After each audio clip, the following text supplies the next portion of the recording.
My name is Brittany Kavanaugh, and the last time my uncle lectured me about finally growing up and getting a stable career, I was 3 hours away from briefing the National Security Council on a terrorist cell operating in Northern Virginia. They had no idea that while they worried about my aimless lifestyle, I was running covert operations across 4 continents. I've worked for the CIA for 17 years. My family thinks I'm a freelance consultant who travels too much and can't hold down a real job. The lie started by necessity. When I joined the agency at 25, fresh out of graduate school, I couldn't tell anyone what I actually did. I work for the government became I do consulting work. When I made field operative at 28, I travel for work became I can't seem to settle down. When I became a senior intelligence officer at 36, coordinating operations that prevented attacks on American soil, my family's interpretation became she still hasn't figured out what she wants to do with her life. I never corrected them. Operational security demanded it. But somewhere along the way, their misunderstanding calcified into something harder: judgment. My Uncle Barry was the worst of it. He'd been a traffic cop in Arlington for 30 years. A perfectly respectable career that he'd inflated into a kind of law enforcement mythology. At family gatherings, he'd hold court about keeping the streets safe and, quote, maintaining order. Stories that grew more heroic with each retelling and each beer. He loved to corner me at these events. "Brittany, sweetheart," he'd say, one arm draped across my shoulders, smelling of aftershave and self-satisfaction. "When are you going to stop this wandering around and get yourself a real job? Something with benefits, stability, a pension." "I like what I do," I'd say. "But what is it you do exactly?" He'd lean in, stage whispering to whoever else was listening. "Because from where I'm standing, it looks like a lot of airport hopping and not a lot of actual work." I'd learned to smile through these conversations, to let him talk, to be the family disappointment he needed me to be. Because the alternative, telling him that I'd spent last Tuesday coordinating a joint operation with Mossad, or that the consulting trip to Berlin had actually been a covert extraction, wasn't an option. The mockery took different forms from different family members, but it all circled back to the same underlying belief that I was irresponsible, unfocused, wasting my potential. My father, a retired accountant who'd spent 40 years at the same firm, would shake his head whenever I mentioned a new trip. "Another one? Brittany, you're 42 years old. Don't you think it's time to put down roots?" My sister Letitia, a marketing director with a mortgage and 2 kids, loved to analyze my life choices. "I just worry about you," she'd say over wine at her perfectly decorated townhouse. "You're always leaving, always moving. What are you running from?" "I'm not running from anything," I'd reply. "Then what are you running to?" She'd lean forward, earnest and concerned. "Because from the outside, it looks like you're just drifting. And that's fine in your 20s. But now, don't you want something real?" Real. As if the work I did, tracking terrorist financing, coordinating with foreign intelligence services, preventing attacks that would never make the news because they never happened, wasn't real. As if the scars I carried weren't real. The nightmares, the weight of decisions made in windowless rooms where the wrong call meant body counts. But I'd smile and say, "I'm happy, Letitia, that's real enough for me." She'd sigh like I was a lost cause. The worst part was that I couldn't even be angry with them. They didn't know, they couldn't know, and their concern, however misguided, came from a place of genuine worry. Except for Uncle Barry. His concern had curdled into something else, a kind of performative disappointment that he wielded like a weapon at family gatherings. My niece, the Wanderer, he'd announce to anyone who'd listen, "Can't commit to a job, can't commit to a relationship, can't commit to anything, it's a shame." She was such a bright kid. I'd endure it because operational security demanded it, because the work mattered more than my ego, because letting your cover be boring and disappointing was actually good tradecraft. But there were moments, sitting in Letitia's kitchen while she explained the importance of career planning, or listening to my father's concerns about my retirement savings, when I wanted to scream the truth. I coordinated the operation that dismantled a human trafficking network in Eastern Europe. I spent 3 months undercover in a radical cell in Yemen. I've briefed the director of national intelligence more times than I can count. I carry a weapon everywhere I go, and I'm fluent in 4 languages, and last month I prevented an attack on a federal building that would have killed 60 people. But I'd swallow it down and say something like, "I'm working on it," or "You're probably right." The family reunion was scheduled for the last Saturday in September. It had been planned for months, a big gathering at my parents' house in McLean to celebrate their 40th wedding anniversary. Letitia had organized it with military precision, catered food, a photographer, a whole schedule of activities. I'd almost canceled 3 times.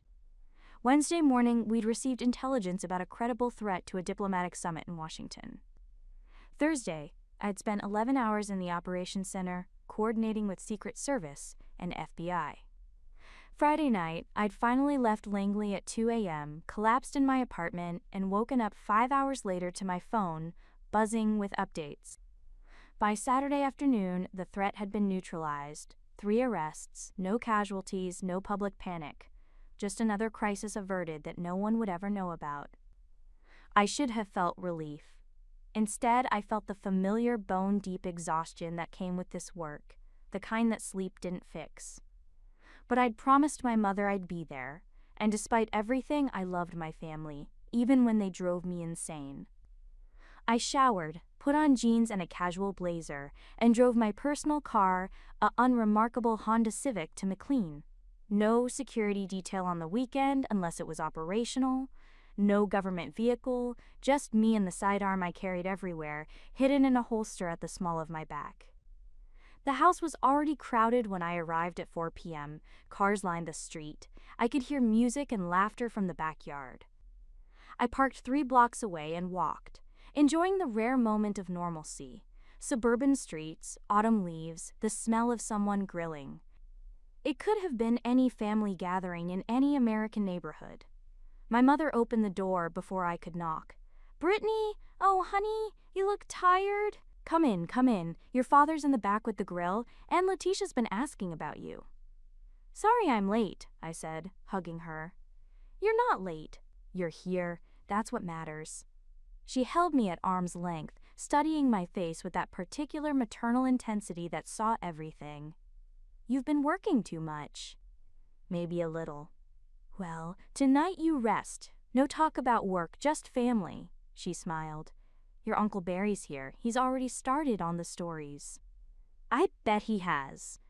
The backyard was transformed. String lights, tables with white tablecloths, a photographer circulating through the crowd. My father was indeed at the grill, wearing a ridiculous kiss-the-cook apron and holding court with a group of relatives I half recognized. Letitia spotted me and waved enthusiastically, gesturing me over to where she stood with her husband and kids. I made it about 10 feet before Uncle Barry intercepted me. "There she is!" He pulled me into a bear hug that smelled of beer and cologne. "The prodigal niece returns. What exotic location did you fly in from this time?" "Just Virginia," I said. "Virginia!" he laughed, turning to his colleague, another cop named Rodriguez, who I'd met at previous gatherings. "You hear that, Rodriguez? She makes it sound like she crossed an ocean." "Virginia's right here, sweetheart." "I know where Virginia is, Uncle Barry." "So what's the latest consulting gig?" He made air quotes around consulting. "Still doing that mysterious work you can never quite explain?" "Something like that." "You know what your problem is?" He draped his arm over my shoulders, his version of affection. "You never learn the value of real honest work. The kind where you show up every day, do your job, serve your community. That's what builds character." Rodriguez nodded supportively, though he looked slightly uncomfortable. "Uncle Barry," I said carefully, "I work plenty." "I'm sure you do, sweetie. I'm sure you do," he patted my shoulder. "But there's work, and then there's work. Take me and Rodriguez here. We're out there every day, putting our lives on the line, keeping people safe. That's real responsibility. That's public service." I took a breath, let it out, smiled. "You're absolutely right," I said. He beamed, vindicated. "See? You're finally starting to get it. Maybe there's hope for you yet. Hey, you know what? We're always looking for good people at the department." Administrative stuff, nothing too demanding. I could put in a word. That's really kind, I said. Think about it, steady paycheck, benefits. It's time you settled down, Brittany. You're not getting any younger. He squeezed my shoulder and moved off to refresh his beer, leaving me standing there with Rodriguez. Rodriguez cleared his throat. He means well. I know. He's just... Rodriguez trailed off, seeming to search for words. He's proud of what he does. Sometimes that comes out wrong. It's fine, I said. And it was. It had to be. The party continued. I made the rounds, hugged relatives, admired my nephew's new school photos, listened to my cousin Chantel's detailed account of her real estate business. Normal family stuff. Every 30 minutes I excused myself to check my phone, secure messages from Langley, updates on the diplomatic summit situation, a briefing request for Monday morning. The work never really stopped. Around 7 p.m., they brought out the anniversary cake, a massive 3-tiered creation that must have cost a fortune. Everyone gathered for photos. My parents cut the cake while we applauded. The photographer captured it all. For a moment, surrounded by my family's smiling faces, I felt the dissonance of my double life so acutely it hurt. These people loved me. I loved them. But they didn't know me, couldn't know me. And whose fault was that? The job's or mine? Letitia appeared at my elbow. You okay? You look sad. Just thinking. About? About how lucky we are to have this, I gestured at the gathering. She linked her arm through mine. We are lucky. And I'm glad you're here. I know you're busy with whatever it is you do, but this matters too. I know. Do you? She turned to face me. Because sometimes I worry that you're so caught up in whatever you're chasing that you forget about the people who are right here, the people who love you. I wanted to tell her the truth, that I wasn't chasing anything, that I was protecting everything, that every trip, every unexplained absence, every vague answer was in service of keeping her safe, keeping all of them safe. But I just said, I'm here now. She squeezed my hand. Yeah, you are. The party wound down around 9:30 p.m. People started drifting toward their cars, exchanging hugs and promises to do this again soon. I helped my mother clean up, carrying plates inside, wrapping leftover food. Uncle Barry found me in the kitchen. Heading out? He asked. Soon? Listen, I hope I didn't come down too hard on you earlier. He leaned against the counter. I worry, you know, your family. And you're out there doing God knows what, going God knows where. It's not stable. It's not safe. I appreciate the concern, I said. Just think about what I said, about maybe looking for something more, grounded. You've got potential, Brittany. Don't waste it. He patted my shoulder and headed back outside. I stood in the kitchen, holding a dish towel, staring at nothing. Potential. Don't waste it. If he only knew. I said my goodbyes and left around 10 p.m. The night was clear, cool, perfect autumn weather. I walked the 3 blocks to my car, checking my surroundings from habit. Empty streets, porch lights, the distant sound of a dog barking. I got in the Civic, started the engine, and sat there for a moment, letting the exhaustion wash over me. My phone buzzed. A message from my deputy director. Update. POTUS. Confirmed for Tuesday briefing. Need you on the advance team. Details Monday. I typed back, confirmed. Then I pulled away from the curb and headed toward my apartment. I was 2 blocks from the highway entrance when the lights appeared in my rearview mirror. Blue and red, flashing. For a split second, I thought it was operational, that something had happened, that I was being recalled. Then I realized the patrol car was signaling me to pull over. I checked my speedometer. I'd been going 38 in a 35 zone, barely over. I pulled to the curb and waited, hands visible on the steering wheel, my heart rate steady from years of training.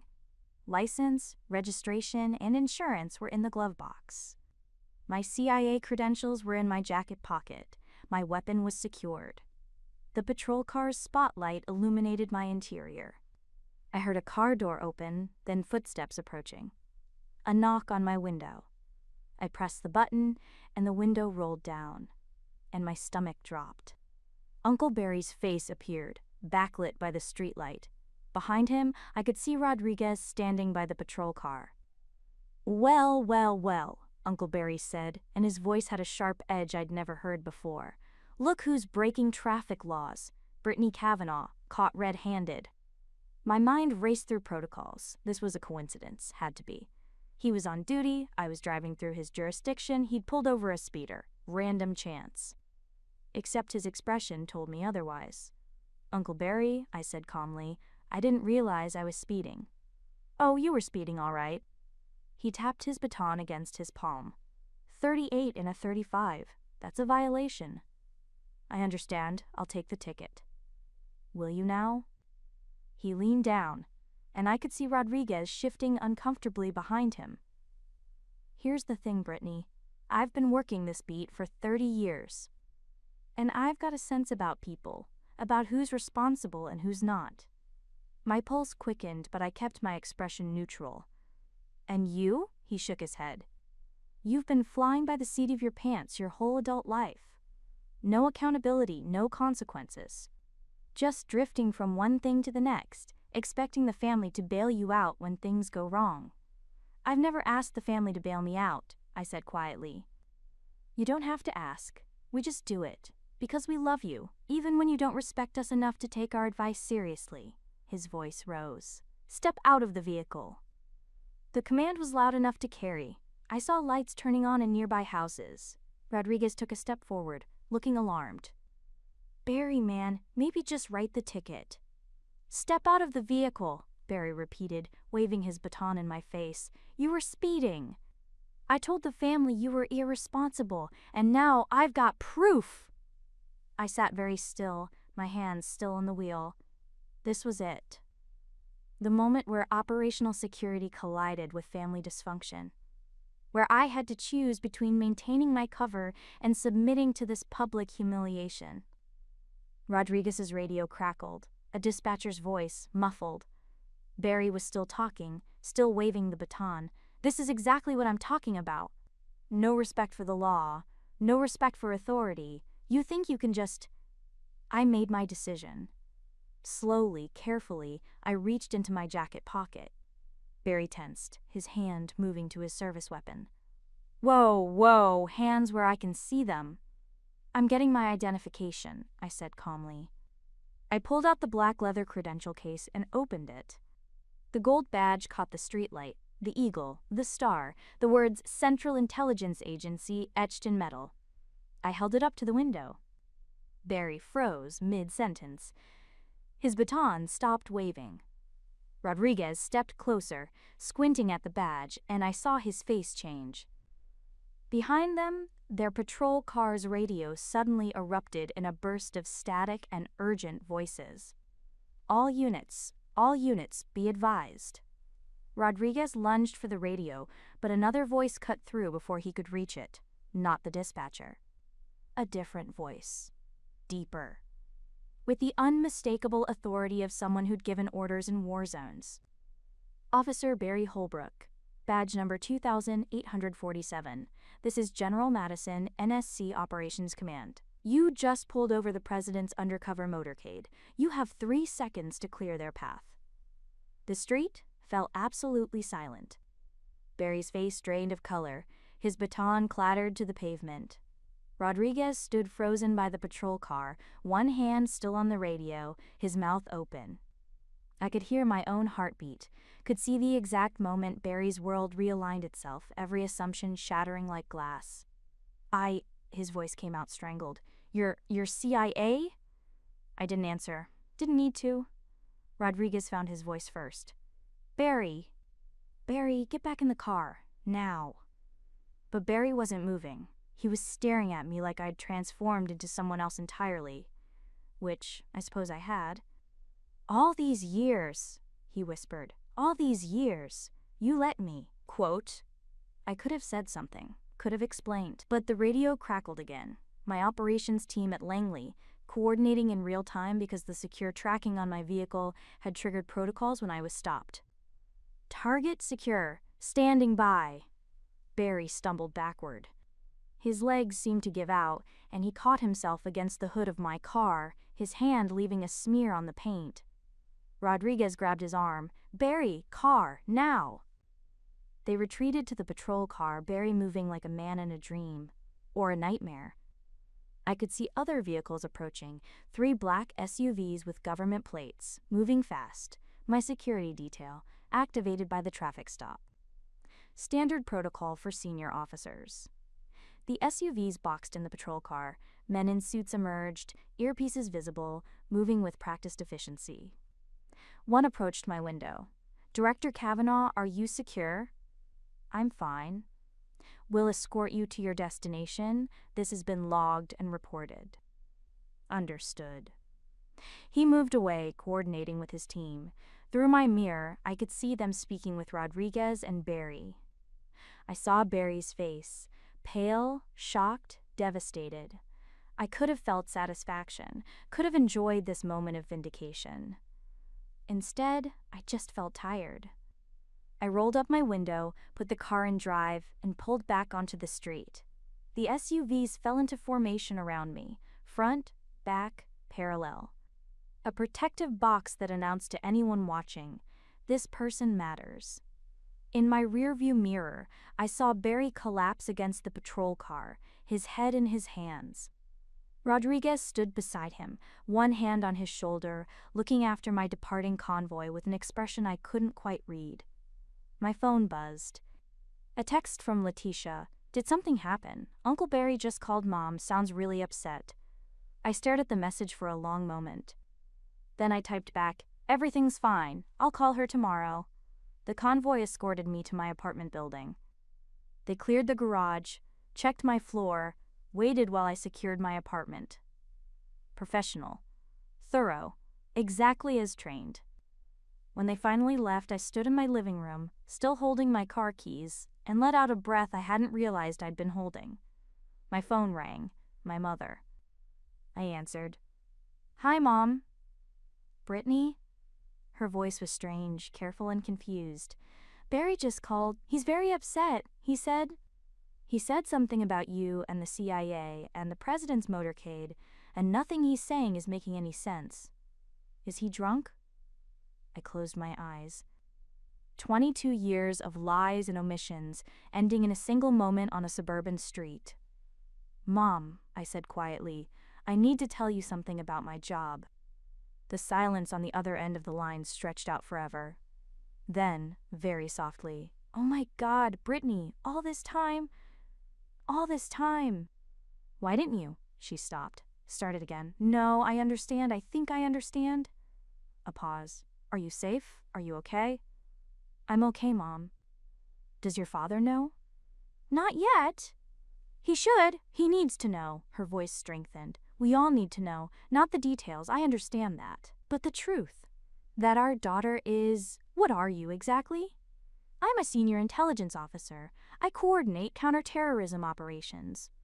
I've been doing this for 17 years. 17 years. She let out a breath that sounded like a sob and a laugh. "And we thought you were just drifting. Oh, honey. I'm so sorry. You didn't know. But we should have trusted you, should have believed that you knew what you were doing with your life." Another pause. "Barry's beside himself. He keeps saying he mocked you, called you irresponsible." "He did. He wants to apologize, he's mortified." I thought about Barry's face in that final moment, the collapse, the devastation. "Tell him it's okay," I said. "Tell him I understand."